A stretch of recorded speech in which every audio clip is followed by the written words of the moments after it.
Buenas noches. El día de hoy me presento con ustedes. Mi nombre es Rosalba Nevares Ramírez. Soy alumna del doctorado de Ciencias para el Aprendizaje del Instituto de Estudios Superiores de Educación Normal Lázaro Cárdenas del RIT de Ciudad Lerdo. Y yo trabajo en la secundaria técnica número 54 de aquí de la ciudad de Gómez Palacio, Durango. El día de hoy les vengo a hablar de un libro. Más bien es una recopilación de textos que hizo un personaje de nombre Theodor Adorno. El nombre del libro es Epistemología y Ciencias Sociales.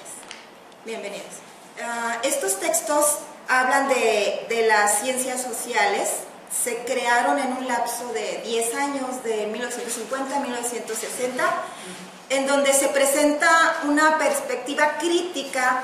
Es una visión, una investigación que hizo él de la sociología. La filosofía de este autor es un ejercicio pleno de pensamiento crítico. Él siempre estuvo en ese punto, de ser crítico.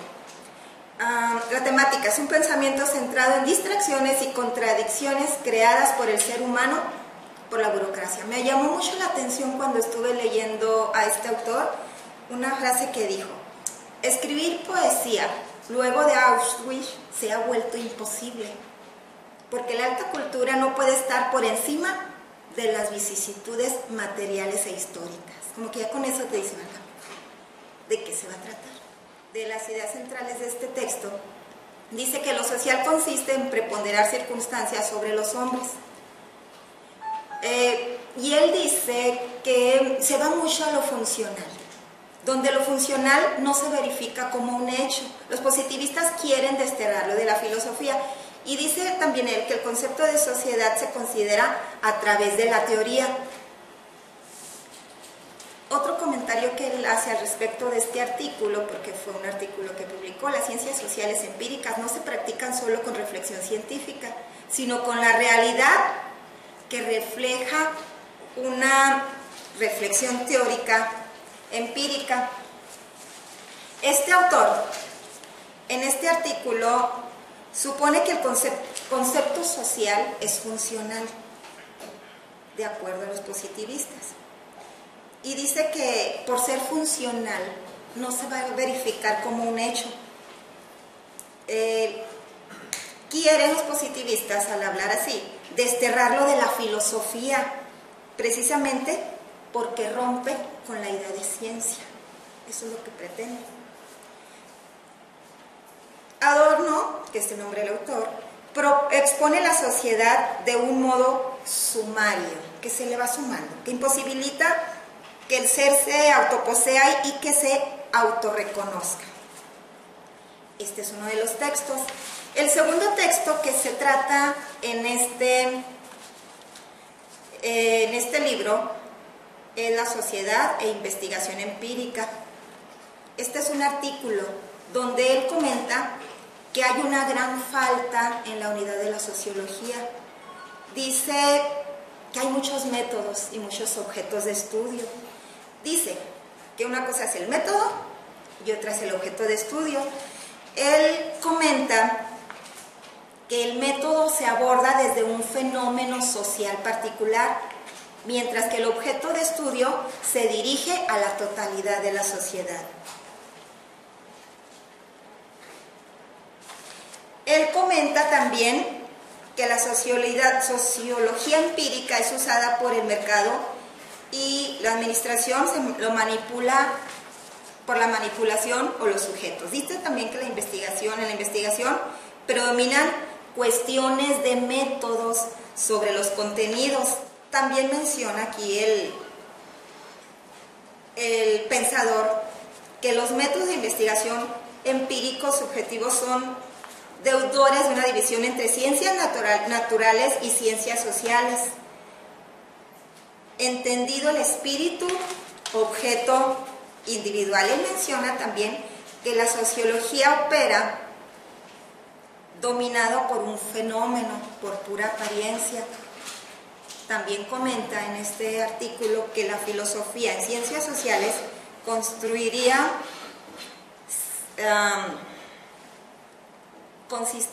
en captar una tendencia total social. Otro artículo que trabaja él es sobre la objetividad de las ciencias sociales. Él habla aquí de la diferencia que hay entre el marco teórico y el marco estadístico.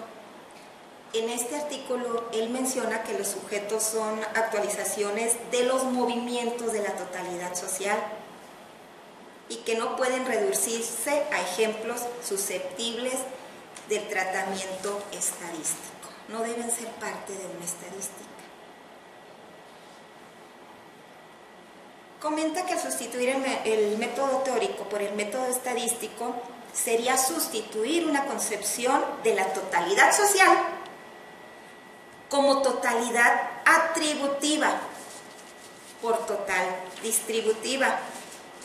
Aquí él menciona, el autor hace un comentario acerca de la sociedad dentro de estos artículos, donde dice que se limita solo a que funcione y que cada uno hace lo que le corresponde hacer de acuerdo a sus atributos, y de acuerdo a sus atributos están distribuidos en esta sociedad. Otro texto que nos presenta habla acerca del trabajo en equipo e investigación social. En este texto él nos da unos argumentos a favor de este tema y otros en contra. A favor él comenta que el trabajo en equipo y la investigación social, a favor, presenta la necesidad de hacer algo a través de encuestas, de cuantificar datos, de diferentes técnicas o metodologías. También este trabajo en equipo e investigación social, el control que hay en él supone una pluralidad de individuos. Otro argumento a su favor dice que hay compatibilidad de diferentes trabajos en diferentes áreas. No nada más es necesario estar en uno, porque ahí hay un enriquecimiento cuando se trabaja en equipo. También menciona dentro de sus argumentos en contra de este texto que se elimina la reflexión de. Otro argumento es que nivela conciencias de los investigadores. Aquí él menciona algo muy curioso, porque si es un grupo de investigadores, lo negativo, lo que está en contra, es que las preguntas de más dificultad se la toman como base las que estén menos, para que no les vaya tan mal a los demás. O sea, que pone un límite, limita. Hay otro texto que habla sobre la situación actual de la investigación social en Alemania. Él señala que hay relaciones de la sociología empírica. Unas tienen que ver con la conciencia y otras con la opinión pública. Él señala que estas relaciones no son homogéneas en la opinión pública y que responden a dos tipos de juegos acerca de las fuerzas sociales y las fuerzas económicas. En este texto él está hablando de una conferencia en la que él se presentó.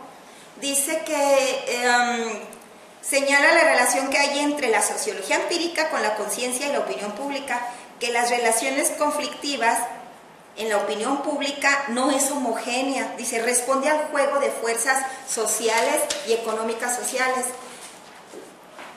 Y dice en esta conferencia que la investigación fue lógicamente criticada por no atender causas sociales, sino atender el fenómeno, es decir, un hecho social empírico. Este autor habla en este texto de la sociología empírica y menciona como génesis de esa sociología empírica de Alemania las guerras o la posguerra, porque casualmente le tocó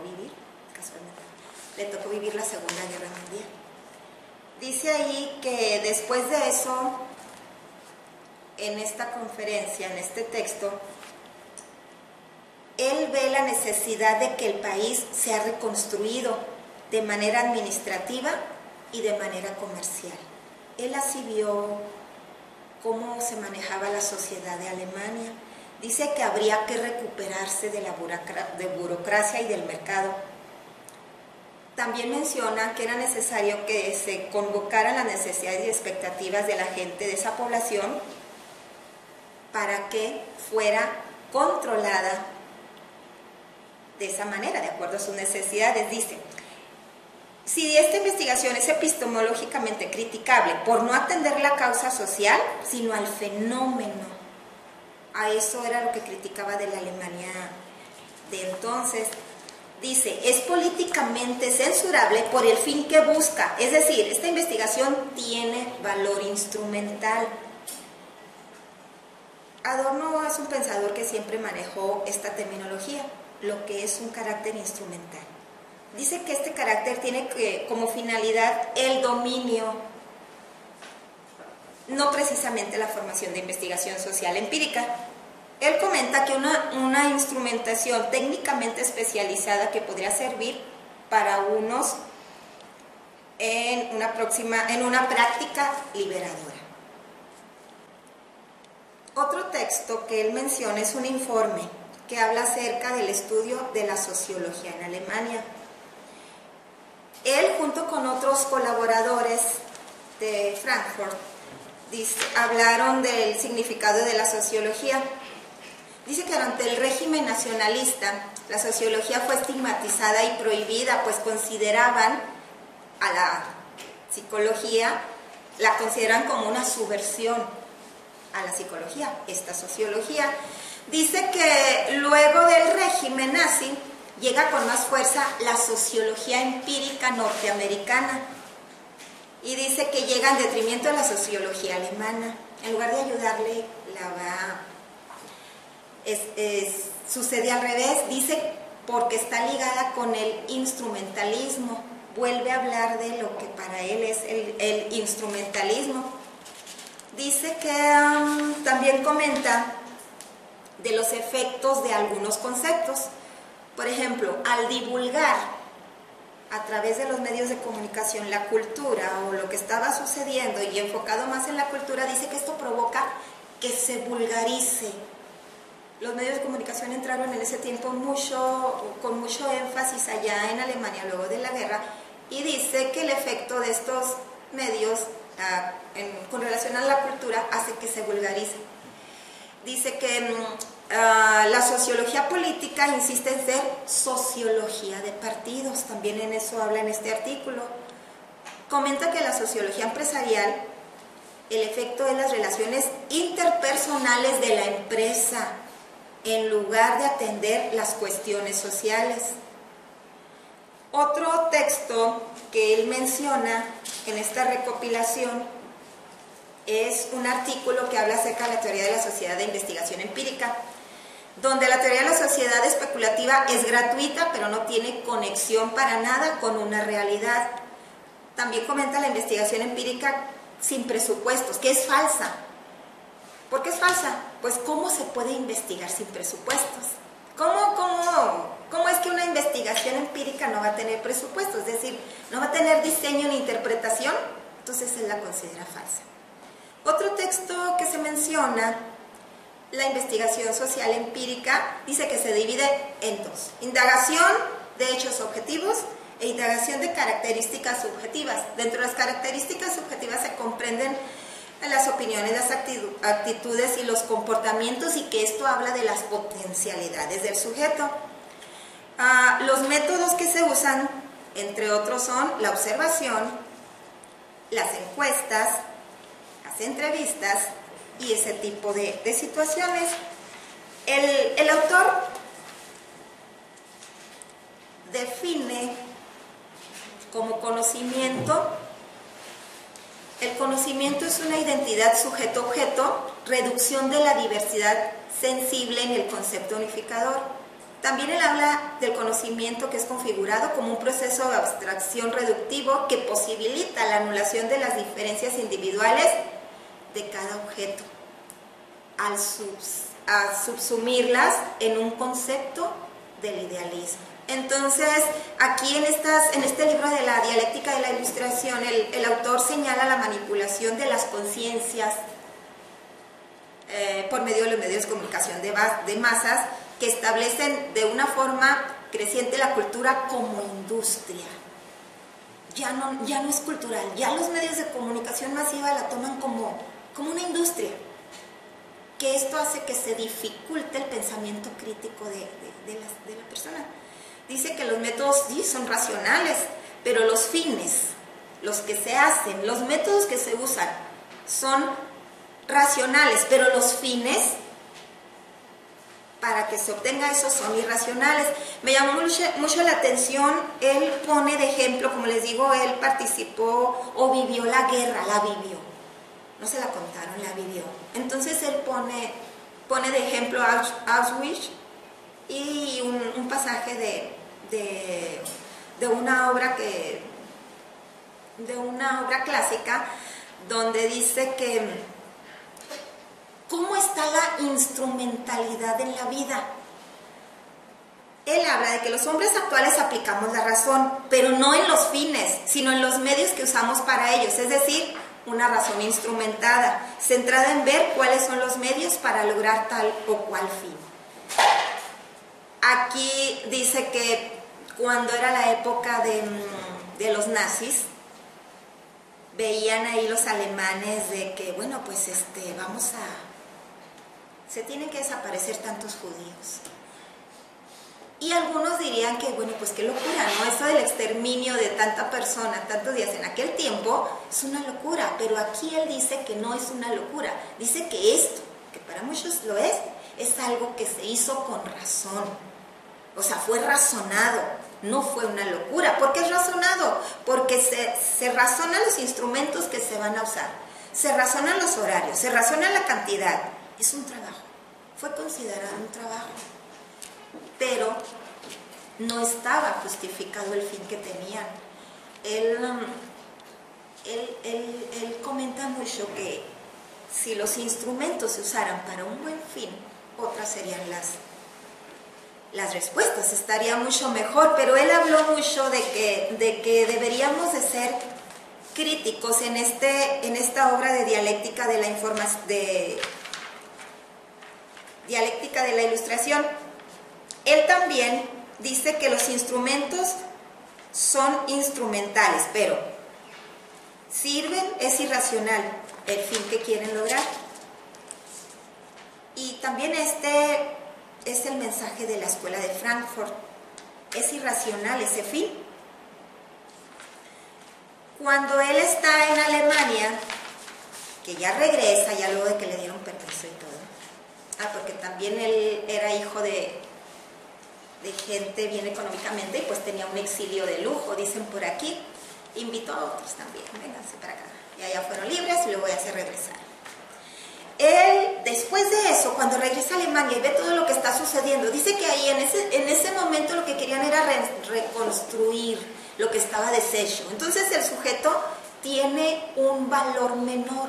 El objetivo de esa reconstrucción, él lo representa en los textos que les comenté, en estos artículos, en esos textos, en esas conferencias que dio, habla mucho de lo que él vivió, de cómo él vivió a su país cuando regresó. Que el objetivo era que la sociología era crear un país, sí, crearlo, con la reconstrucción del país, pero de manera manipuladora, para oprimirlos. Él veía así la situación. Entonces él, después de que llega, creó otro libro que le llamó La dialéctica negativa. Hay algunos que comentan que es la mejor obra de este autor. Otros dicen que otro que se llama Prismas. En este texto, Dialéctica de la Negativa, el autor expone los presupuestos epistemológicos claves para comprender toda su obra. Este texto, que no es tan fácil,